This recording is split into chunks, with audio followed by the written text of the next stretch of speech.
Oh, we lost Dean. Oh, there he is. Good morning. Welcome to Sales Chatter. Today's Data Day. We got Dean, we got Jeff. Let's get to it. Let's go. Let's do it. To the HPLS podcast. Live, relevant, and high performance information, conversations, and education weekly.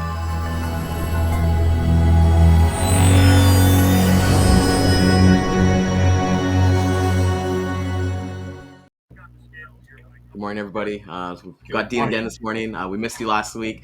Ken did an amazing job filling in, but He does. we always miss you, man. We always miss you. How's everything going on in your world? Yeah, good, great, good to be back with you. Yeah, I was in Ireland last week, so I have to say I was staring down quite a few pints of Guinness, and No. yeah, as you do. Turns out only 210 calories per pint, and I lost weight. I lost weight over the week, so there you go. That's awesome. We want to say good morning, Oh, Anton. because you didn't eat. Hey, exactly. You're kind of going I from there, right? didn't have time to eat. Yeah, there you go. Well, It was a lot of you know fun. what? There is calories in beer, right? So you gotta get a little bit in there. But good morning, Anton. Good morning to my sister, Rihanna. Hey, Good Good Rihanna. morning, morning, Lisa. Always Lisa. here, Lisa. and our boy Scott. Like today's Data Day. Yes, Everyone's always Scott excited is for there. I that. wonder what happened to Lisa, because usually Lisa's number Oh. one, man. This isn't good. Yeah, I know she's got some competition, man, and you were her number one competition, and now she's back to it. Right. So, Give Data up. Day. That's what everybody's here for. I caught the show yesterday. Dean, it was really really awesome to kind of hear the different things going on. But the big thing, let's jump right into it. Hurricane Ian. Um, Fill us in, man. What are you kind of seeing on Yeah, your end? How can we we're best do? starting to see some rate movement. I mean, the first thing is there's a lot of truck stops shutting down. I got some alerts from Flying J that four had shut down on the East Coast. So you're starting to see some of that network infrastructure shut down. Ahead of that, there's already power outages this morning deep in Florida. So that generally starts to keep people away, because if you haven't got your tanks full and you get caught down there, you're in a lot of trouble as a trucker. So um, that's the first thing I look for. I got an email from Averett yesterday. Averett's a big truckload LTL Yep. carrier. They're shut down four of their terminals already. Till further notice was the wording they used. So there'll be a lot of inbound. I think there'll be a lot of. The big takeaway is always with hurricanes. There's a lot of network um, congestion, backlog created. All the inbound Disruptions. loads are being held up. Disruption's the word, Jeff. Thank you. There's a lot of network disruption because in truckload world, a lot of people look for network balance, same number of loads in and out if they can. What we're going to see is the inbound loads will, virtually come to a halt, with the exception of some of the FEMA loads from places Right. like Maxwell Air Force Base, where they stage them for the Mhm. emergency supplies. But a lot of those loads will be round trip rates, so they'll be loaded in and be paid to deadhead all the way back out. That's generally going to be the rule of thumb for a lot of those loads. So Yep. inbound loads will fall right away, and then of course outbound loads will just completely stop. But those outbound loads that I was looking at yesterday that were still moving ahead of the hurricane, like Lakeland to Atlanta, Mhm. up 30 cents a mile in the last 7 days. That's up to about where it was this time last year. So but produce season's fallen right away. Lakeland still is a good produce market outbound, but we're at the tail end of produce season by a long shot. Rates in the other direction are not worth talking about. There's not a lot of volume moving, so you can't infer too much from there. So yeah, lots of if you're trying to move freight out of there, of course, Ryan, the big thing is you're going to pay for it to move freight out of there. And then there's going to be a lot of rate pressure. I think the biggest thing that's going to happen this week is the disruption to the Atlanta market. Yeah. Right? Tallahassee, Tifton, Jacksonville, Miami, Lakeland, not big markets in the big scheme of things. When you think about 135 freight markets in the country at a three-digit zip code level, Right. not big markets. Big in produce early in the year, like January, February, March. Lakeland is one of the biggest produce markets. It starts the produce season off. Not so at the moment. But Atlanta is a massive distribution hub for the Southeast. Yep. So Atlanta is a top five freight market, a lot of inbound, intermodal, and truckload. So it's a massive warehouse location. A lot of freight is going to be backed up. And there's my dogs going off at our heating oil delivery guy delivering just outside my door. It's all. So Atlanta's going to be backed up, and that means that outbound rates out of Atlanta are going to be very high. I suspect next week there'll be a lot of capacity drawn to that area, and it'll need to move quickly. So there'll be a lot of carriers running back and forward, empty, back into Atlanta. There's a lot of capacity in the market, especially in the spot market. So I think a lot of the excess capacity will be soaked up. That's a poor use of words, but that it will be, soaked up into that Atlanta market to relocate a lot of that material.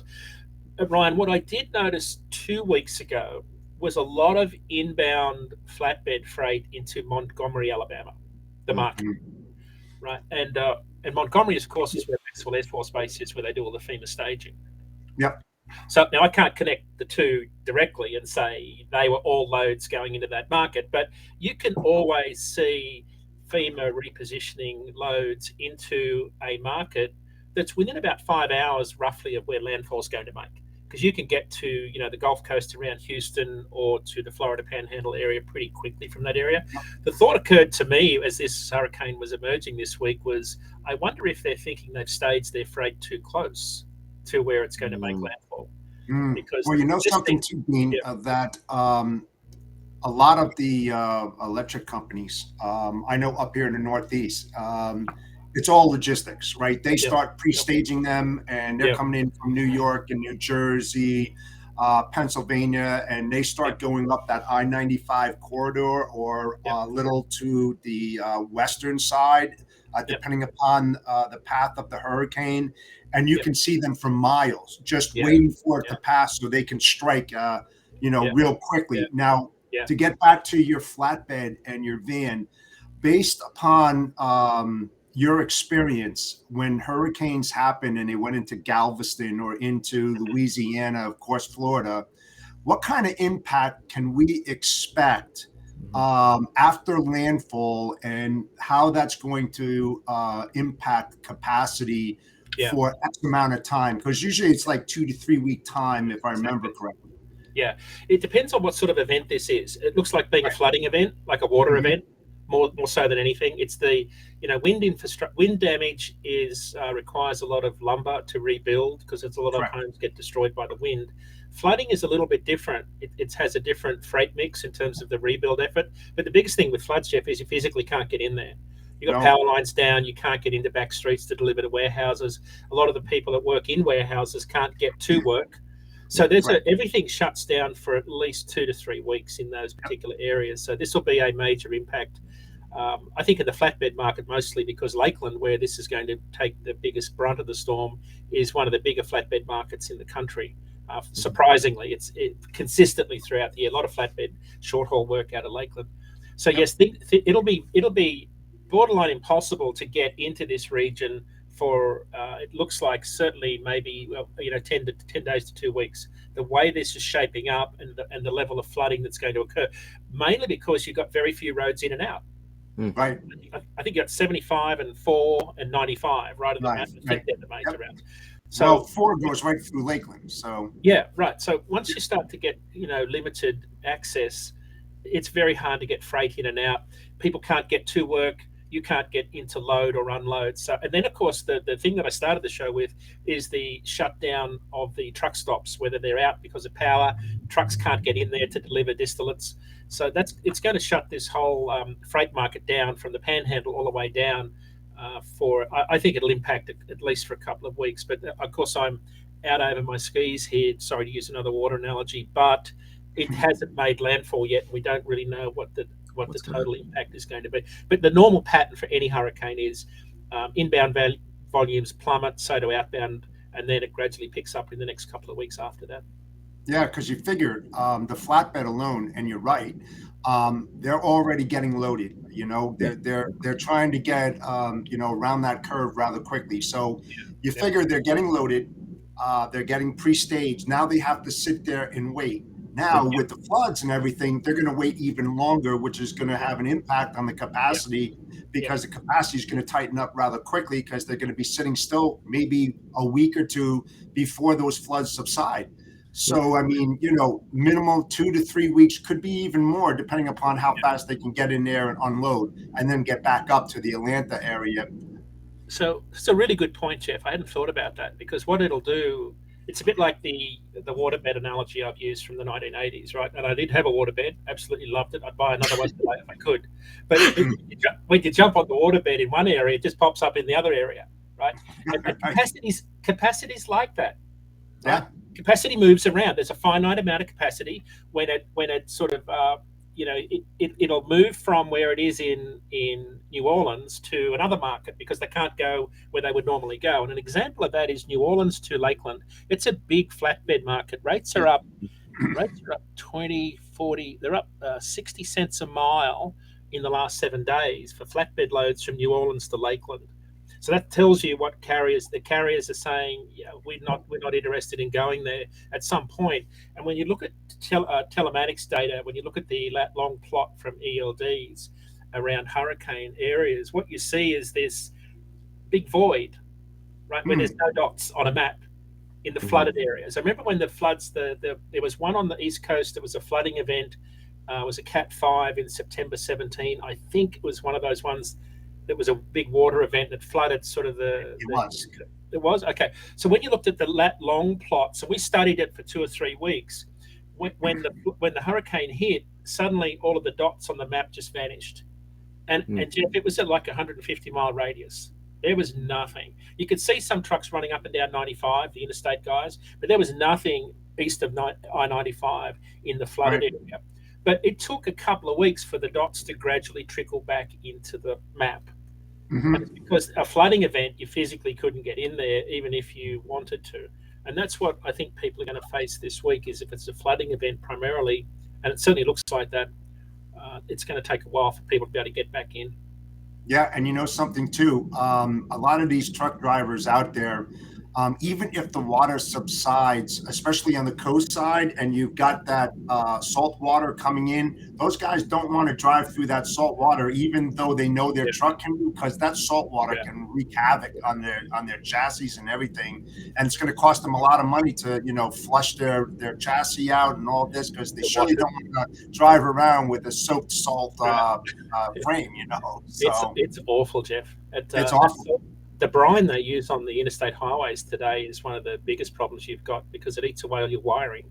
Oh, it's not, it does damage to the paint, but on my Peterbilt, I've got a stainless steel bumper at the back with 7 LEDs in it, and I have to rewire that every year, rewire the lights, because even though I've got it sealed with silicon, the brine gets in from the roads and it eats away the wiring. It's absolutely devastating. So it's a really good point, because if you run into that area, you'll have to hit a truck wash, and there's $120 to clean it off. Yeah, because a lot of these guys are using this paint called Emeron, and it's an acid-resistant type paint that you could literally take your battery, crack it in half, and pour it on the frame, and it's not going to do anything. And it costs a hell of a lot of money to put that on a car. I can't even imagine what it would have cost to do that to a frame of a truck.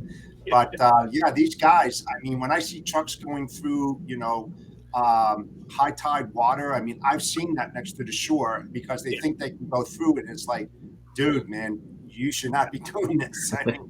The other thing they're going to do is, I haven't caught up on the news because I've been away, but I guess there'll be an exemption to hours of service in those areas for all the FEMA relief efforts. That sort of comes with the territory. That just like PPE, right? It's like the PPE, what they did, during the pandemic. They'll do the same thing. Yeah, they'll let you run. They'll sort of give you an exemption for the hours of service. Normally it's for like a month, which is, sometimes it tells you, sometimes they extend that beyond a month. It tells you how much damage there's been in that particular area. So there'll be an exemption for a lot of carriers. There's, this is a time when carriers will, in the spot market in particular, do exceptionally well for those loads where they can run those emergency loads in. You got to know what you're doing though, is because of the water and the infrastructure. You got to know the roads. You might not have power. You might not have navigation. You've got to be really well prepared to run into these sorts of environments. So it's not for brand new drivers to the industry. That's for sure. But look at this too, Dean. Think about the docks are wiped out. You're trying to get flatbed moves in to get offloaded. So now you have to rent cranes potentially to pull this stuff off the flatbed. All the coordination is going to, have tremendous downtime for these flatbed drivers. Besides just driving in there and waiting, there's so many other trigger mechanisms that have to be, logistically put in place to move this product besides the flatbed alone. So That's it's a going to be shifting bad. power. I think power is going to be the big limiting factor here, not just the physical limitations of water damage, but the wind damage and the loss of power is going to be, I think, a big factor for just in terms of not being able to mobilise. I have to say, I do feel for people that decided. The one thing that caught my attention was all the high rises that have been built in Florida and people on social media staying in their high rise. And, Yeah. and of course, you think, well, there's wind, right? I'm not sure. I've never been there, so I can't speak for what people should or shouldn't do. But if there's a storm surge of the level they're talking about, you're kind of on an island, literally. Like, how do you? Oh, yeah, There's a lot of yeah. people caught like this because there's so much development going on. And to that point, Dean, I have a lot of friends that live down there. Yeah. And I spoke with them over the last couple of days, and they said going into Publix is a big shopping center down in Florida. They said it was crazy. The shelves are getting barren. Everybody is trying to, pack up the food. So to your point, Dean, if you're stuck on an island, how are you going to get the food, your milk, whatever it might be?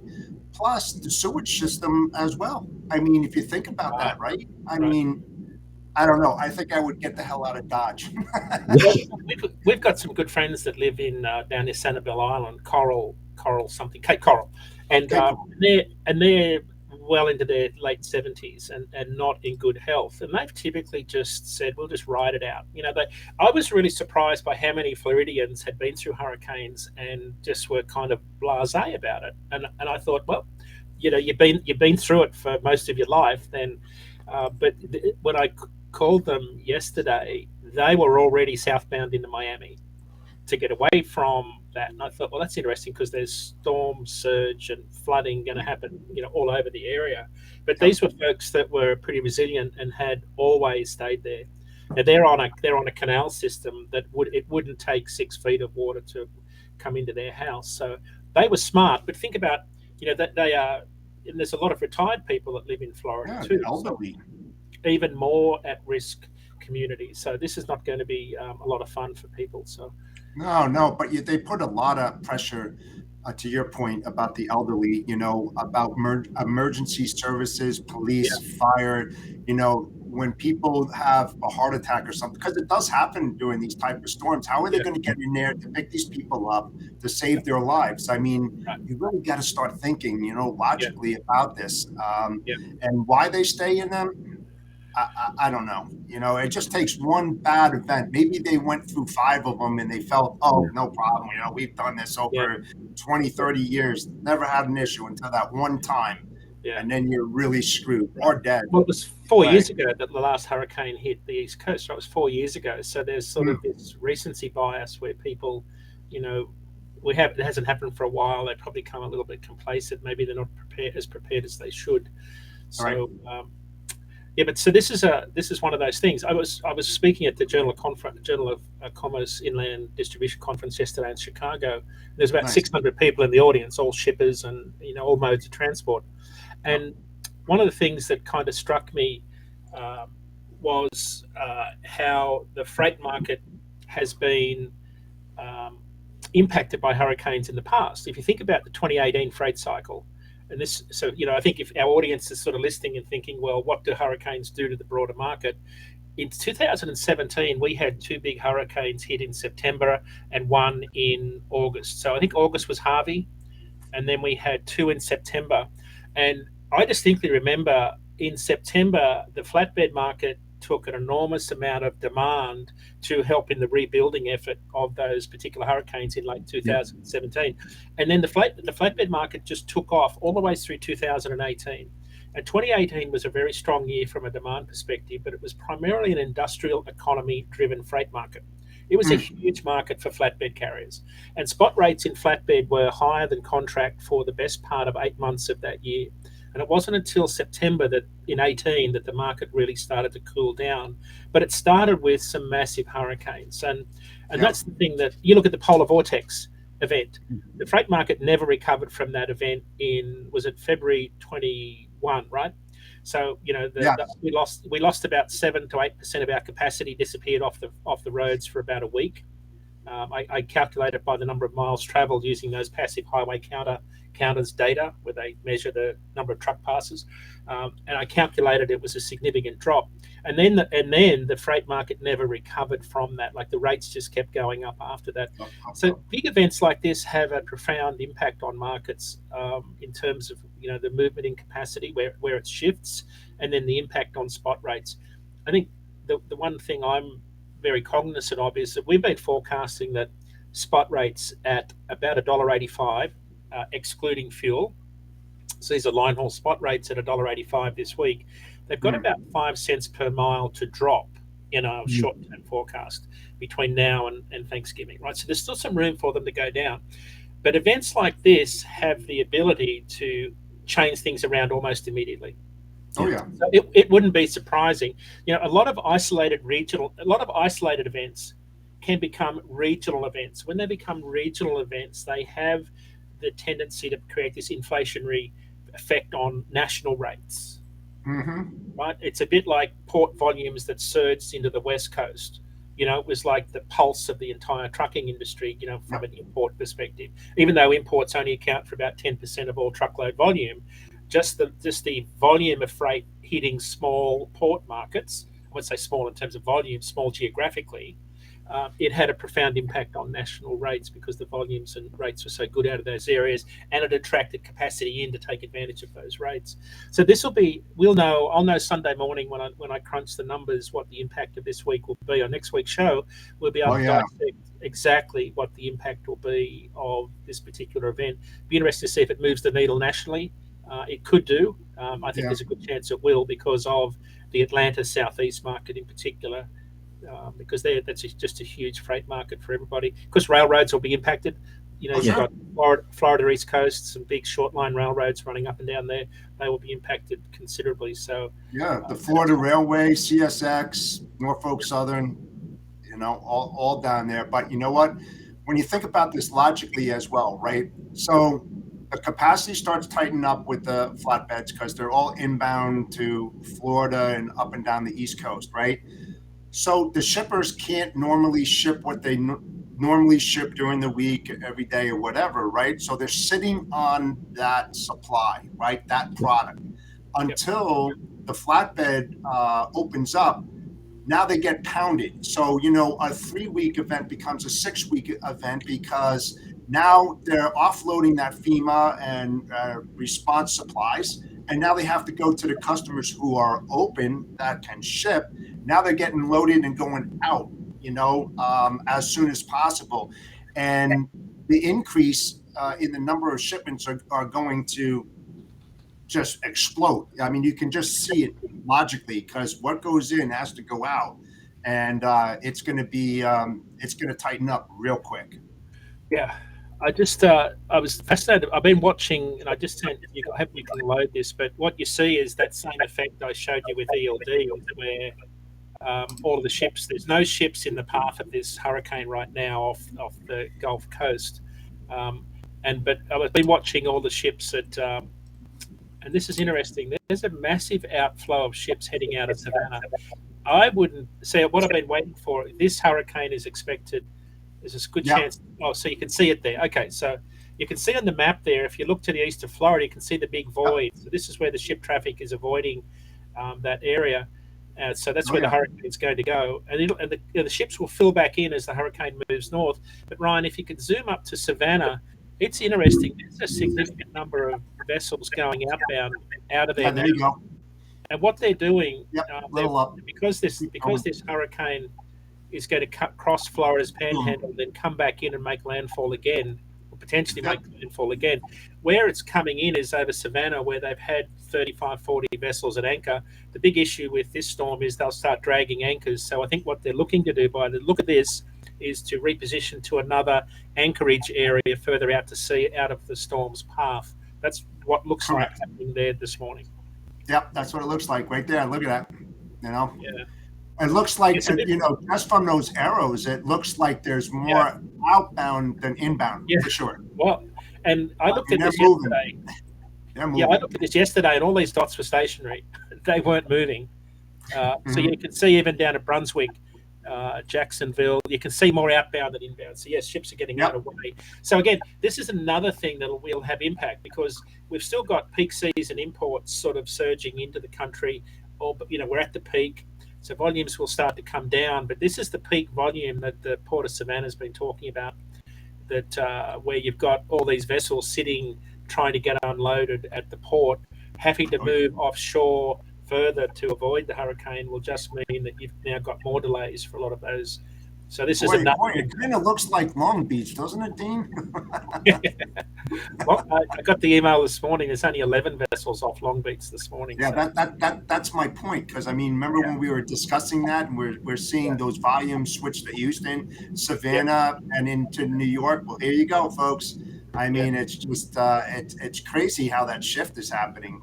It's just, if you go up to New York, New York is a pretty good port. It's unusual to see 1, 2, 3, 4, 5, 6, 7, 8, 9, 10. Unusual to see 10 vessels at anchor off Long Beach, New York. That is, very unusual to see that many vessels there. Yeah. So that just tells you about the west to east shift that's been going on. All of the congestion we had on the west coast, of course, is now bottled up over here.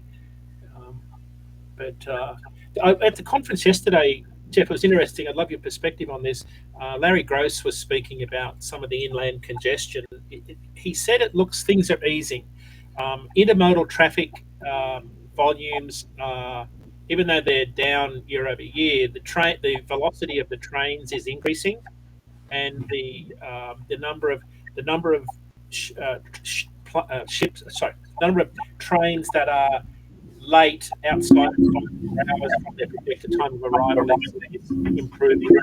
So he's saying that things are improving in terms of the congestion side of things. I don't know what you're hearing, but I thought it was interesting. They still have the congestion over there, from what I'm hearing. A lot of the warehouses are still maxed out, and it's very, very difficult to find space. That's what I've heard, and I spoke to some people that are in the international business out here, and they still have issues. Is it starting to subside a little bit, but not where they need to be? I mean, it is in every single port. I mean, congestion in warehouse space is the number one problem. And that's the reason why a lot of these companies out there, builders, are looking for land to build more warehousing. And I think I said to you, I think it was Prologis or something several months ago, where they said that they're going to need over the next 10 years, I think, 1 billion square feet of warehouse. Just think of that. 1 billion square feet. I mean, it's just crazy. Who would ever think that this industry would explode that big? I mean, the consumer demand, that's telling them to build 1 billion square feet of warehousing. That's crazy. I often wonder, you look at this and say, well, how did we not realize that we were going to end up with bloated inventories if we ordered all this stuff from overseas? Like, how did we think this was going to happen? And then, of course, we've got deep discounting going on, reported in the Wall Street Journal today, people trying to move all of this inventory. But I heard something yesterday from the senior economist at Journal of Commerce, who's part of IHS Markit / Standard & Poor's, right? So these are really smart economists. Paul Bingham was presenting with me yesterday at the JOC event. And he was talking about next year, because I've been very concerned about demand next year. Because if you take the excessive inventory, high inflation, deep discounting, you can kind of read the tea leaves and see what's happening. So I think, reasonably good year from a freight perspective this year. I'm more worried about next year. And what Paul said was he expects a recession, and a lot of senior economic forecasters are talking about a recession in the early part of 2023, which is somewhat manufactured, right? So this has been created to try and take the heat out of the economy. What he did say, I thought was fascinating. Even though technically it will be 2 quarters of negative GDP growth, he said it'll be very, very shallow. And I thought that was very interesting, because whenever I hear that R word, I get very, very nervous. mostly because I don't Right. understand it because I'm not an economist, but it just doesn't sound good, right? But what he No. did say was it'll be very shallow, and we will start to see a serious return to normalcy, both in labour markets and in the economy. But he was talking about the first half of next year. So I think that's what I'm from a trucking perspective. You could see rates fall even further in the first part of next year, both on the contract and the spot side, before the market starts to get into its next cycle. Right. So, but Well, but I, that's kind of typical, right? I mean, the exactly, first quarter of a new year, yeah, and yeah, also what kind of dictates the pace too, is the reverse logistics from the fourth quarter when everybody buys all their supplies and everything, Christmas gifts, whatever, and then they do a lot of return on that. So right, that kind of right, tells you, yeah, um, how much the consumer spent, yeah, around the holidays, and then that return. yeah, And it's always been like that yeah. over the last several years. It's It's a a good great point. indicator. Well, Yeah. it's a great point. We had a guest on our show last week who's an LTL expert, and one of the things I've been noticing is because return season is going to drive a lot of LTL volume, right? Yep. Yep. You see, but already LTL volumes are exceeding capacity. When you talk to anybody in the LTL space, capacity is very tight. There's still a lot of LTL volume in the market, so Right. that could mean that the truckload market where we kind of sit, I think it'll be fairly lean next year. Now, I talked to Chris Jolly yesterday, the freight coach from. He runs a really good show, and Chris was saying Yes. that we were talking about the same subject, and he said, "But remember, the start of next year is going to see all of these contract rates in the routing guides that are being negotiated today. Mm-hmm. So Yes. next year's contract rates, which are 90% of the freight moved roughly, are being negotiated now in a very different market than it could be next year." And Yep. he said if spot rates sort of drop, then you could see shippers want to try and move volume on the spot market to take advantage of spot rates that are lower than contract rates negotiated today. And Right. And you know what? I mean, the spot market, right? When that spot market starts falling, it yeah, kind of pulls that contract rates down as well. Yep. right, I mean, that's usually the case on that. But talking about the RFPs and all of that, I mean, long-term contractual agreements, I just don't see. I don't know what your thoughts are about this, Dean, but I mean, I just can't see the sustainability of a long-term No. RFP, for annual business, because it's just right, it's a huge wave. There's so the peaks are higher and the valleys are lower than right, we've ever seen before. It's just all over the board. So how can you sustain that and yeah, actually put a number to a contract where you're not going to lose your shirt, right. whether it's on the shipper side or the carrier side? Well, Chris said exactly that. It was fascinating. He almost said he could see 30-day contracts, right? So it's Yeah. real dynamic pricing. So, but it was interesting. The data I shared yesterday. I'll just pull up the numbers because, to your point, Jeff. You remember spot rates have dropped 32% on dry vans since the start of the year. So they're down about 92 cents a mile. So they've been sort of dropping consistently. But it's only just in the last month that contract rates are starting to drop. Right, so there's a lag, and we always said 4 to 6 months, and it's kind of tracking about that. Mm-hmm. But contract rates entering routing guides in the last 2 weeks. So these are contract rates negotiated at a prior time. Um, New contract rates negotiated in the last quarter are coming into routing guides for contract loads 8% lower than the start of September, and in reefer 13% lower. So contract Okay. rates are starting to turn, and you'll see there's always a lag between the two peaks in rates. There's kind of a double hump, but they're offset if you could visualize what that means. And then over time, contract rates will start to sort of lag and then follow. The thing that's different this year around is that we won't see the low point in contract rates for all of you negotiating capacity. We won't see the drop in contract rates bottom out lower than any previous freight cycle in the last 5 years. So the lows of 19 rates aren't going back to where they were in 19. Is my point on the low side. So even our low point forecasts next year are still higher than 2019. The real reason is you pay for it at the checkout. We're all paying a lot more for everything. The operating costs to run my my truck are up 25 cents a mile in the last year. Yeah. I'm at $2 a mile today.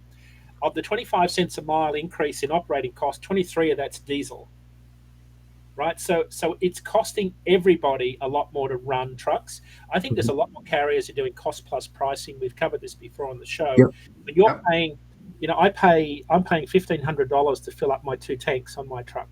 When you pay 4 figures to fill up your truck every 3 days, it's in your face when you are talking to anybody about a load price, the load Yep. haul freight. Yep.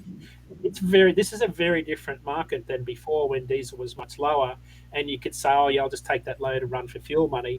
You need a lot of revenue on your load to pay for fuel these days, and that's Yeah. what's different this rate cycle. Everybody is now saying, hey, well, hold on, I can't run for that rate. If you want me to haul 1,000 loads a week on this lane as a big contract carrier and a big shipper, this is the rate, because I've got to pay my drivers 61 cents a mile.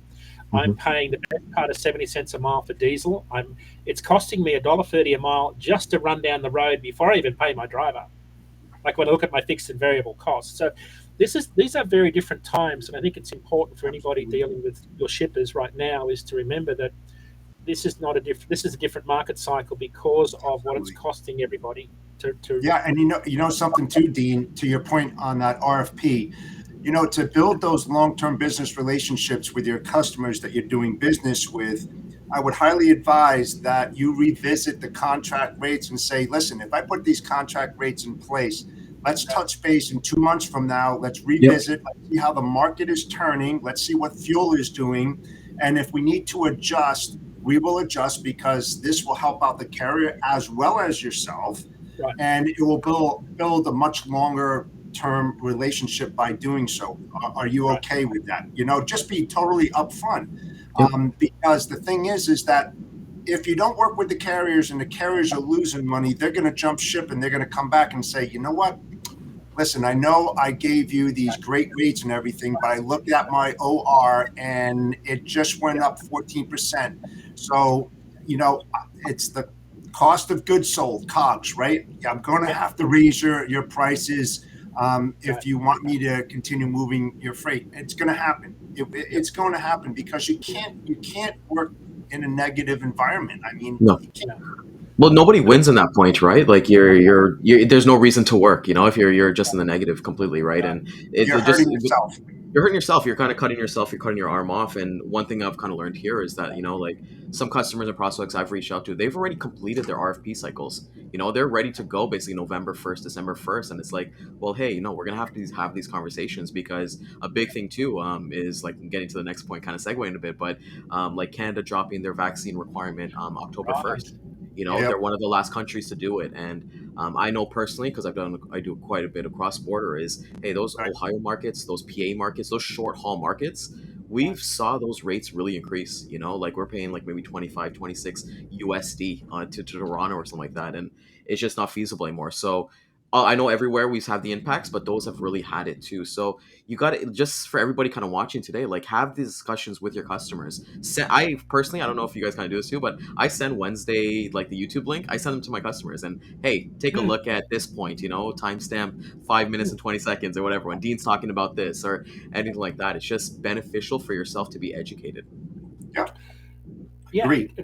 Get as much. I mean, I tell you, one of the good shows that it's a really good show. It's a shameless plug for our own organisation, but FreightVine, right? So FreightVine is we have our chief data scientist is Professor Chris Kaplis. He's also a professor at MIT, but he does a podcast every 2 weeks called FreightVine, where he has a shipper on. So he has one of our shipper customers on, talking about their world. And he had Newell Brands on just recently talking about how they've adapted during the whole pandemic.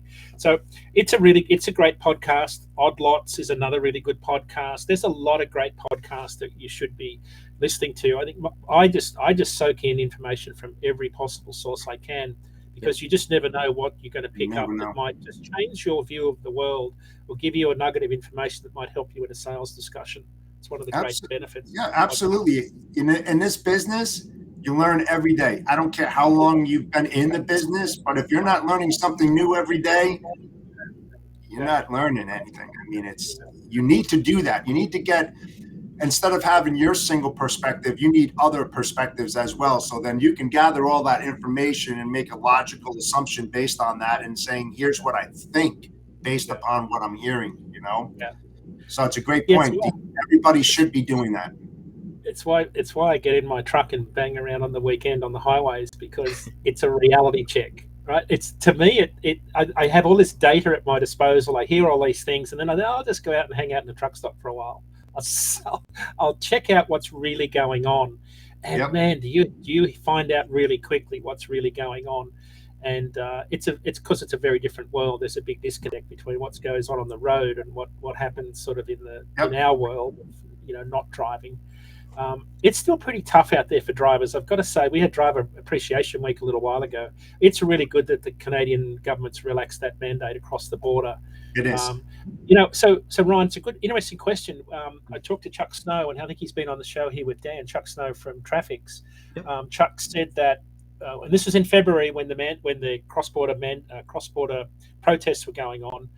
Right. He said conservatively, we've lost about 20% of our cross-border drivers, and who no longer will cross the border. And when I spoke to him about 6 weeks ago, he said that's still in effect. So it'll be interesting to see. And what he predicted back in February happened. He said more capacity will stay in Canada, rates will drop, and rates will go up across the border because capacity is tightened because there's fewer drivers. So it'll be interesting to see how that transpires now into some of the cross-border rates. Now that more cross-border capacity in terms of drivers is coming back into the market. That's certainly really good news for the cross-border market. Yeah. And what I kind of saw in February too, just to go on that point, like I've had prospects that I've never talked to, talked to on the phone. Like I just sent out an intro email and that was it. No reply, no nothing. Them reaching out to me for capacity, and then we're kind of seeing people just kind of go back to their usual carriers because now the capacity will kind of come in. You're right, because like my mindset was that when this whole vaccine thing was that everyone kind of made a big rah-rah about it, like, hey, shelves are going to be empty, it's going to be a big thing, everything's going to slow down. But I personally, we didn't see that in Toronto. I don't, there's never been a time I went to the grocery or went to anything and anything was completely out of stock. But we saw that in terms of freight, right? The pricing, right? Let me look at like an example here in Wisconsin, like either a can of baked beans, like a truckload of baked beans, they were put on the back shelf, right? Because they're such a low cost item, right? Compared to like the other things, like let's say construction that's moving, that had to move urgently, right? So those things had to take a back seat in what I personally seen, and they've just kind of went with the lowest, cheapest option. Like, hey, this can sit, So it's kind of like going from there. Yep. So I just one of the lanes that we talked about on the show was we called it Auto Alley, Laredo to Toronto, with a lot of the cross-border auto parts.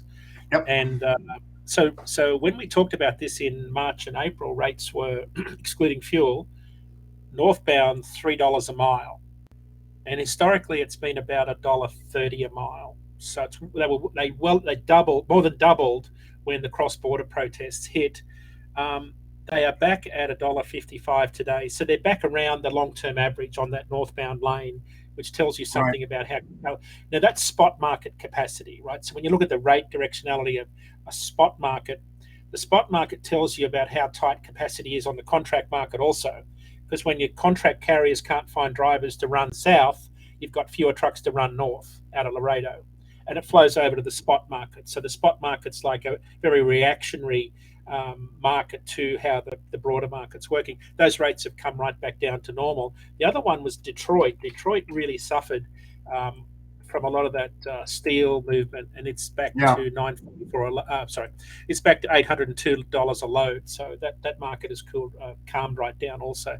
But yeah, that market took an absolute beating anywhere around March, April, as that capacity just vanished from the cross-border market.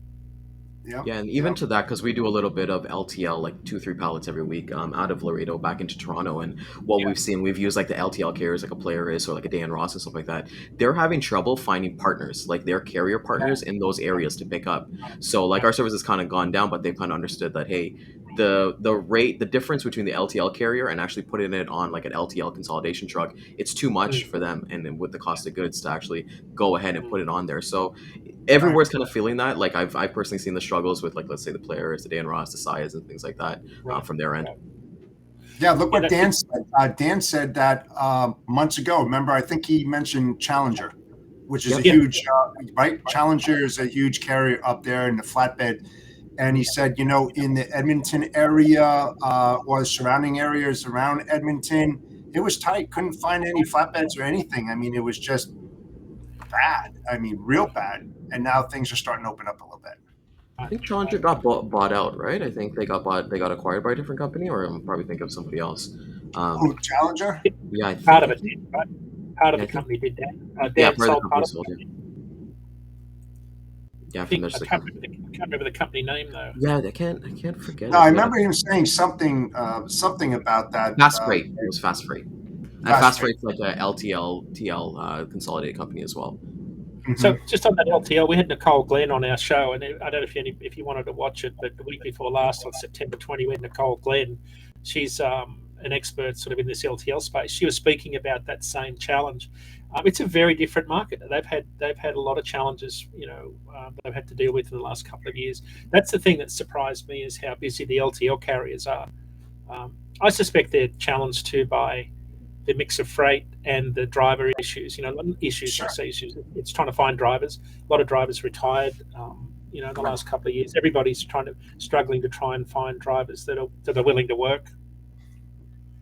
Especially with the LTL too, right? That can be a little bit tricky, right? If you got these multi-stops and everything like that, and got to bring it to a DC, like just that kind of aggravation that goes on with LTL, it even makes it more difficult.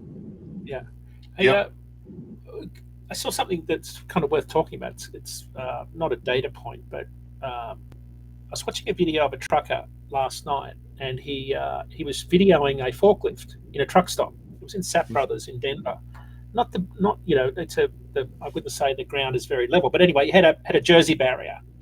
You guys all know what a Jersey barrier is. I'm not sure if that's a New England term. The big concrete barriers they use to divide roads. Oh yeah, sure. Dividers, yeah, concrete dividers, yeah. They're called Jersey barriers here in New England. That's probably the wrong term nationally. But anyway, the forklift is bringing the Jersey barrier over in the truck park, and he puts the Jersey barrier in front of another truck who's in bed sleeping. The driver's sleeping, and he blocks the guy in because they didn't pay for the parking and they didn't buy any fuel.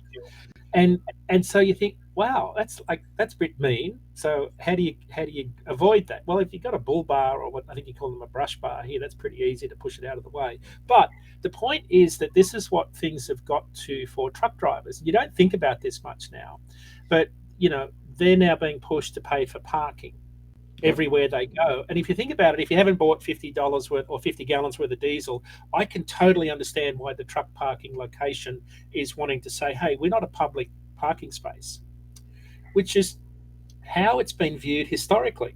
This is a really big change that's been going on for the last 5 to 6 years. So now you've got to add another $150 a week to the cost of moving freight because drivers have got to pay for parking every single night. But there's another cost that drivers have got to go through. Not only is parking limited, the parking that you do get, you've got to book and pay for. And there's so much that's changed in our industry over the last, certainly in the 22 years I've been here. It's just been unbelievable, the amount of change. It's a hard job, and this is why long haul truckload capacity, I think, will be tight forever. It's such a hard job. And it's such a difficult job to keep drivers, and the companies really struggle to get drivers the miles they need because shippers keep them. One of the things, if you listen to the ATBS webinar last week, ATBS is the sort of the premier accounting financial firm out of Denver for owner operators and small fleets. Last year, if you remember, last year, carriers made income, owner operators average income was about $70,000 a year. That's profit. Before tax. This year it's about $69,000. It's about $1,000 left. So revenue was up 23% last year. Costs were up 26% last year. Miles were down 11%.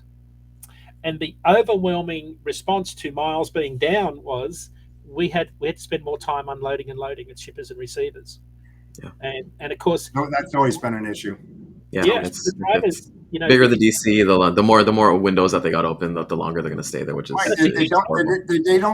they don't see any urgency about doing it. It's more advantageous for the shipper or the consignee to take their time, and instead of just taking those pallets and put it on the staging dock for outbound, They take it and they run it right into the inventory and they put it right into the racks, instead of trying to offload real quick and do that later. It's ridiculous. Yeah. And it costs them money. It costs them money to do that. They don't realize the detention and everything. It's ridiculous. Because the driver turnover gets baked into the operating cost that goes into the next RFP. So, and you end up on the 4-letter word list. Like you don't want to be a shipper on that list because you're going to find it hard to get trucks to do anything for you. Anyway, the point of the webinar was that carriers are still doing really well despite all the doom and gloom and all the clickbait media. Carriers had a really strong year on the non-public company side because the public companies have all been very open and transparent about how well they're doing. They've had a really good 18-month period up until June this year. I don't see that changing. And owner-operators who, of course, were forecast to be decimated 3 or 4 months ago, that hasn't happened because, again, they had one of the best years they've ever had financially. And one of the things that has happened, and we talked about it on the show, after such a good year financially, anecdotally, I was seeing drivers say, you know what, I'm just going to sit at home and ride this out. I am not going to go out and because they can afford to. Last year was a very different year for carriers. It was one of the best years financially. So our trucking industry is in really good shape. I think what the next trigger we want to watch for on the show in terms of where rates go next year in the spot market is when we start to see new truck order cancellations. So we've had a lot of truck orders, a lot of issues trying to get trucks out of factories. We saw it in 2019. If you remember, we had record orders in 2018. Then we saw cancellations start to creep in. And it's not a bad thing. I mean, because it'll help moderate the supply of trucks coming into the industry. We are only slightly oversupplied right now is how I view the market. We have an excess of trucks, but it's not crazy like it was in 2019. Right, so yes, we have an oversupply of trucks in certain markets, but things aren't as bad nearly as what some in the media would make out. So I think the trucking industry is in pretty good shape. The first quarter of next year is going to be a real tell, I think, in terms of what next year shapes up as. Something, Dean, just real quick, to go back to what you're talking about, drivers, parking, there's expenses and stuff. You know what I've been seeing lately? I've been seeing, especially on I-95 and 80, these drivers are pulling over in the emergency lane, and I'm seeing more and more of them lined up at 11, 12, 1 o'clock in the morning, sleeping there to kind of, cost avoidance. We're actually seeing that in Toronto, too. Yeah, you're seeing more and more of that. It's the unintended consequence of the ELD mandate, right? Where to avoid a violation, you can't move the truck. They call it the ELD crawl, right? Because if you can crawl along at under 5 miles an hour, you won't trigger the ELD on duty status. So a lot of guys, so you'll see them in traffic crawling along at under 5 miles an hour, so they can conserve time. It's absolutely madness. Yesterday in Chicago, I saw this truck pulled over and it was a breakdown lane, but it was a little bit wider than normal on the top of a bridge, and it was it was on 94 South, just next to Chicago's downtown. And I thought, what's this guy doing parked right there? Anyway, all the curtains were drawn at like 10 o'clock in the morning. And I thought, he's taking his break on the side of the freeway. And you see it. I spoke to Mass DOT downtown here about this, because when the ELD mandate came in, I saw an uptick in the number of drivers at 7 hours and 59 minutes pulling over for their half-hour break, realizing they were about to go into violation because they didn't have their 30-minute break, and they would pull over almost on the fog line and they'd be sitting there having their 30-minute break. And it's one of those unintended consequences of the ELD mandate, which is it hasn't made us safer. It's caused drivers to rush more, take more risks, compress more work into a finite window.